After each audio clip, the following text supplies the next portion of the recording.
Les amis, bonjour à tous, j'espère que vous allez bien et que tout se passe pour le mieux pour vous. Oui, on se retrouve les amis, si vous avez vu ma dernière vidéo avec ce nouveau siège, du nouveau matos. Si vous n'avez pas vu la vidéo, déjà, allez tous vous abonner sur la chaîne de mon ami qui m'a fait une surprise incroyable. Allez voir la dernière vidéo, allez sur sa chaîne, allez vous abonner, allez le remercier pour moi. Bref. C'était le petit retour pour coïncider avec le nouveau siège. Première vidéo dans laquelle je suis sur ce siège extrêmement confortable. Je pourrais rester des heures et des heures. Bon, en plus de ça, les amis, bon, je ne vais pas vous dire bonne nouvelle, parce que si, pour moi, c'est une bonne nouvelle. La défaite du Barça contre le Rayo Vallecano à domicile. 3e défaite de suite à domicile. Je ne sais même pas si ça a déjà eu lieu pour le Barça, ce truc. 3e défaite à domicile, toute compétition confondue. Là, on est sur la véritable rechute. Quand je dis la rechute, j'avais évoqué la rechute par le passé, mais on évoquait la rechute européenne. On évoquait, voilà, quelque chose de... Après la Ligue des Champions, la Ligue Europa... Barcelone a eu un début de flamme de quelque chose, et ça coïncidait collectivement, la confiance. Je vous ai dit, dans une saison, il se passe parfois, tu seras dans une phase de confiance, et tu te dis dans cette phase-là, mais je suis intouchable. Barcelone avait instauré un jeu, Barcelone, il y avait un cocon Barcelone, on avait retrouvé des choses qu'on n'avait pas revues depuis très longtemps, et ça y est, il y a eu, alors d'un côté, il y a eu une enflammade, des gens qui disaient, ça y est, maintenant on peut battre n'importe qui, ramenez-nous n'importe qui, remettez-nous en Ligue des Champions. De l'autre côté, t'avais des personnes qui étaient, attention, on doit quand même continuer à se reconstruire, faut pas s'enflammer. Moi, j'étais dans le questionnement, je vais pas vous mentir, je vais pas vous dire je pensais que je savais que, non. Moi, j'étais dans le questionnement, je me disais, ce Barça a l'air d'avoir rebondi bien plus vite que je le pensais. Est-ce que l'euphorie des nouveaux venants qui arrivaient à tenir, parce que comme je vous avais fait aussi la comparaison un petit peu de paille au début de saison avec Barcelone, tu te dis ouais quand même, le mec il arrive à s'instaurer dans quelque chose. Et de l'autre côté, Aubameyang au début aussi tu te disais, enfin il a quand même marqué beaucoup de buts, on va lui laisser encore un peu de temps, mais tu te disais ah ouais lui aussi ça y est, et puis même pour Adama Traoré, etc. Et bon en fin de compte non, c'est surtout Dembélé qui a repris sa place et qui le faisait très bien et qui faisait la différence avec des stats en passe. Mais on sent quand même que là, il y a eu un pic.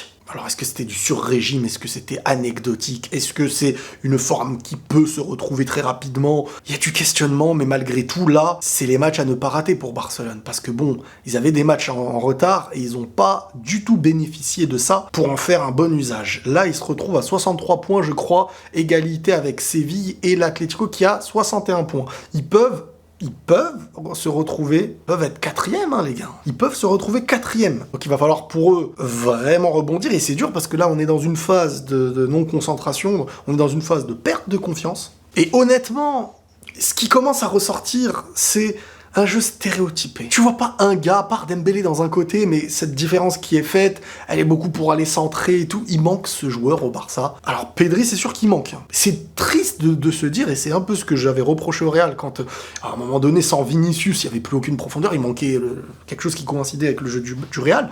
Mais là, en fait, tu sens que il manque, parce qu'il y a un football, hein, voilà, un football qui s'instaure de contourner, un jeu stéréotypé et tout, mais qui, l'équipe adverse arrive à avoir peu d'occasions et marquer, alors que toi, t'es là et tu forces, mais d'un jeu qui n'est pas direct.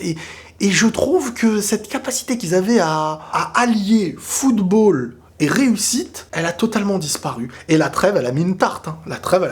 Mais la trêve, elle vient aussi à rappeler que la régularité d'une saison, elle se gagne pas que sur une phase de confiance, parce que beaucoup d'équipes ont des phases de confiance, et ça, j'y étais revenu plusieurs fois. Les phases de confiance, elles sont là, c'est plus facile de gagner quand t'enchaînes. Parce qu'on dirait que cette recette, elle est instinctive chez les siens. Tac, tac, tac, tac, tac, et ça va dans le bon sens. Tout autant qu'il est très difficile de rebondir quand t'enchaînes les défaites. Parce que c'est un sport collectif. Et le collectif demande à avoir une confiance ensemble. Et il suffit qu'il y en ait un, deux trucs, ou le goal qui soit pas là, le défenseur qui soit pas en forme. Et là, Barcelone, ils avaient eu la petite phase où tout le monde coïncidait.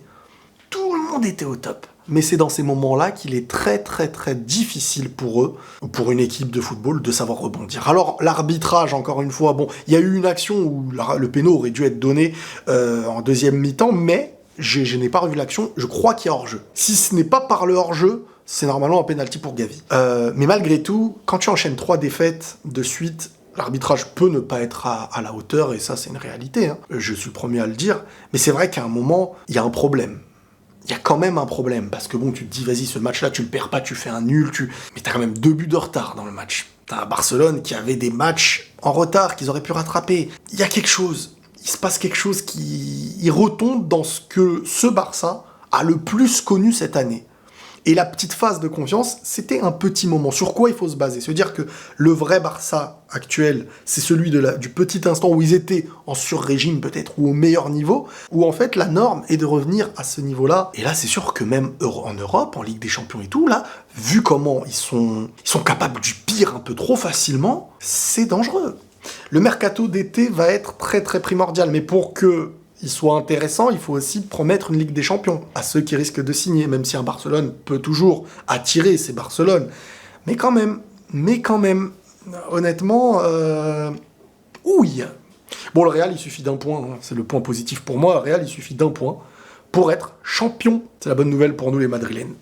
Bon, bah les amis, hein, on en reparlera peut-être plus tard. Prenez tous soin de vous et la paix sur vous.